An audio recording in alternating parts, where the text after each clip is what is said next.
Towards us is the Deputy Prime Minister of the Republic of Singapore, Gan Kim Yan. In 2023, China and Singapore established an all-round, high-quality, future-oriented partnership. Bilateral relations are stable and cooperation is extensive.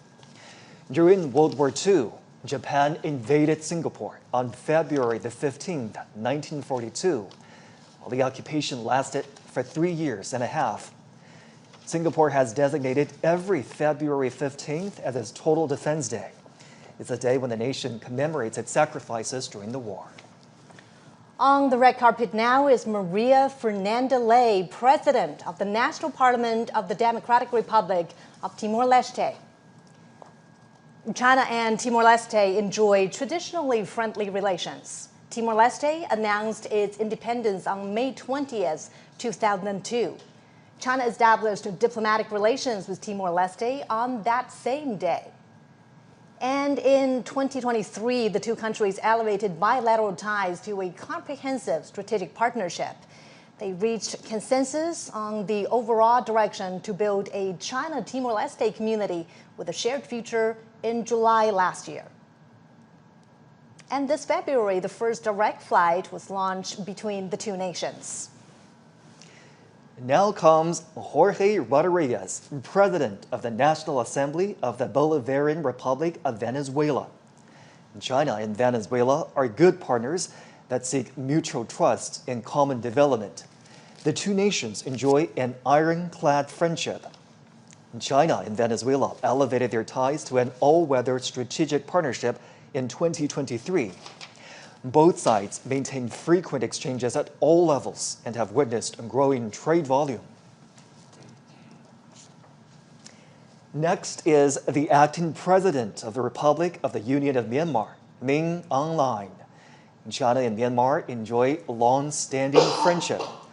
The two countries established diplomatic ties on June 8, 1950, and this year marks the 75th anniversary.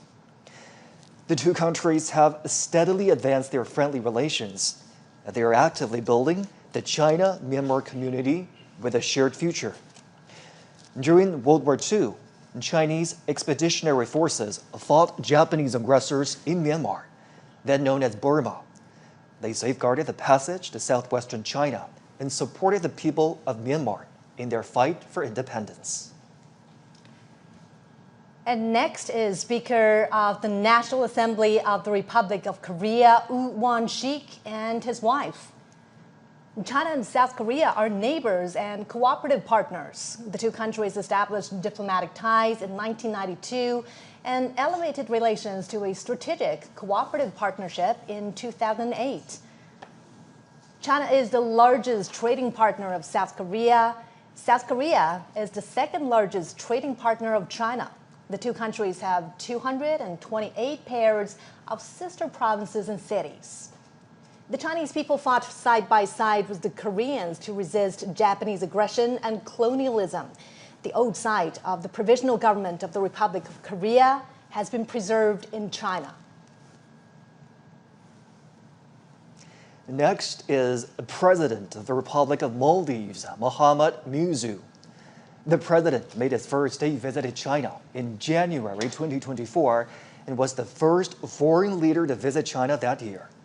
The two heads of state upgraded their relations to a comprehensive strategic cooperative partnership. Trade cooperation between the Maldives and China began in 1981. Since then, they have maintained good momentum, with tourism a significant part. Chinese tourists comprise the biggest share of Maldives' international tourism. They have expanded exchanges and cooperation in key sectors such as education, culture, and health. Now, Prime Minister of the Republic of Armenia, Nikol Pashinyan. Also accompanying him is his wife. China and Armenia have maintained healthy and stable momentum in bilateral ties since establishing diplomatic relations in 1992. Their ties were upgraded to a strategic partnership on August 31st, when Chinese President Xi met with Prime Minister Pashinyan in Tianjin. In 2024, bilateral trade rose 15% to $1.8 billion. In January 2020, their mutual free visa policy took effect.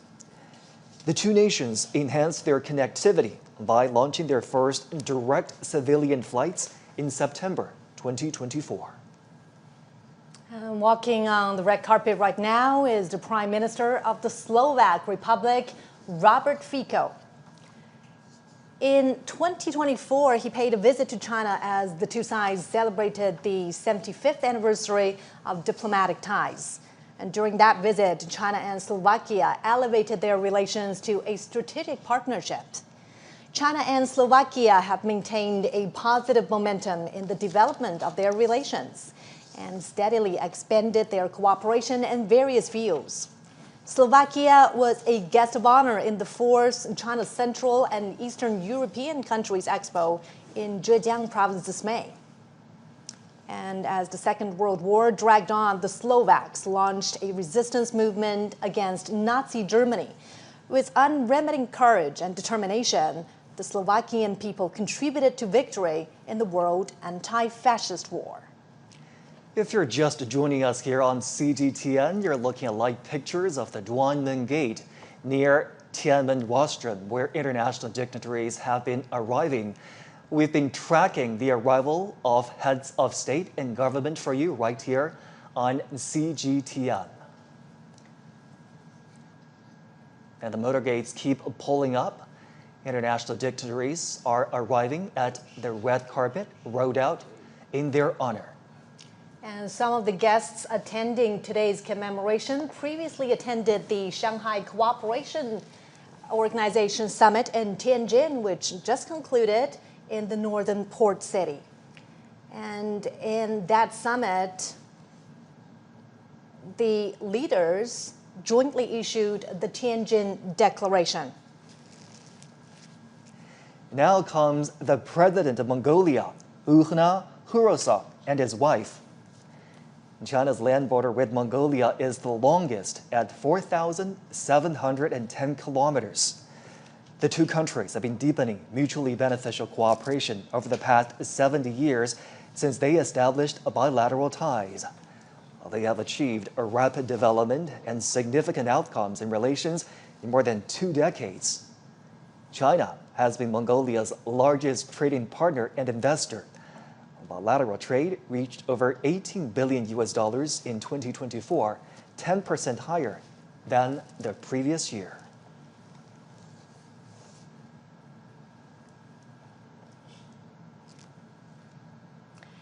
And this is the president of Turkmenistan, Serdar Berdimuhamedov. In 2023, China and Turkmenistan established a comprehensive strategic partnership and announced that they will build a community with a shared future at a bilateral level.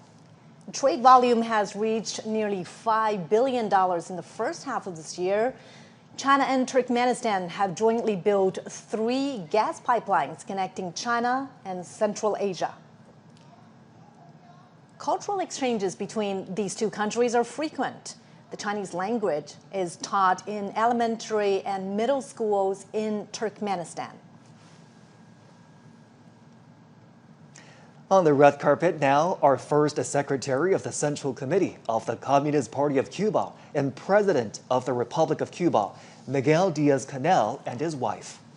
Cuba was the first country in Latin America to establish diplomatic ties with the People's Republic of China. This year marks their 65th anniversary.